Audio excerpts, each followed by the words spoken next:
नमस्कार, आप देख रहे हैं न्यूज 18 बिहार झारखंड। मैं हूं आपके साथ रुचिका राज।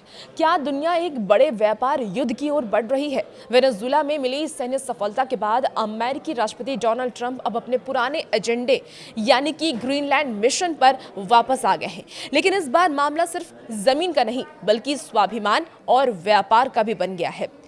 जब फ्रांस और डेनमार्क ने ट्रंप की बात मानने से इनकार किया तो ट्रंप ने अपना सबसे खतरनाक हथियार निकाल लिया है, टैरिफ बम।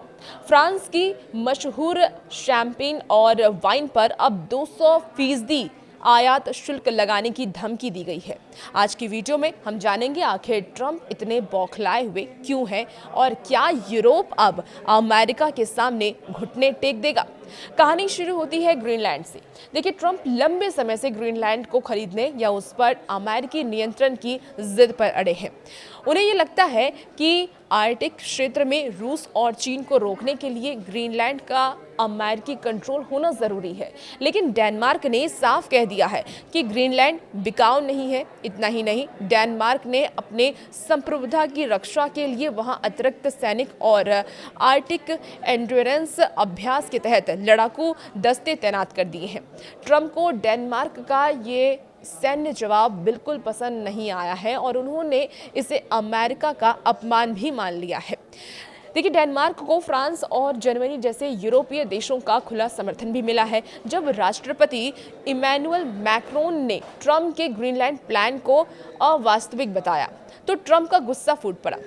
AFP की रिपोर्ट की माने तो ट्रंप ने घोषणा कर दी है कि अगर यूरोप ने अपना अड़ियल रवैया नहीं बदला तो अमेरिका में आने वाली हर फ्रेंच वाइन और शैंपेन पर 200% टैरिफ लगाया जाएगा।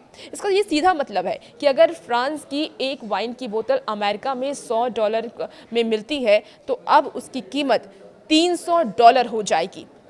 और ये फ्रांस की अर्थव्यवस्था की कमर तोड़ने जैसी है, क्योंकि अमेरिका फ्रेंच वाइन का सबसे बड़ा खरीदार है।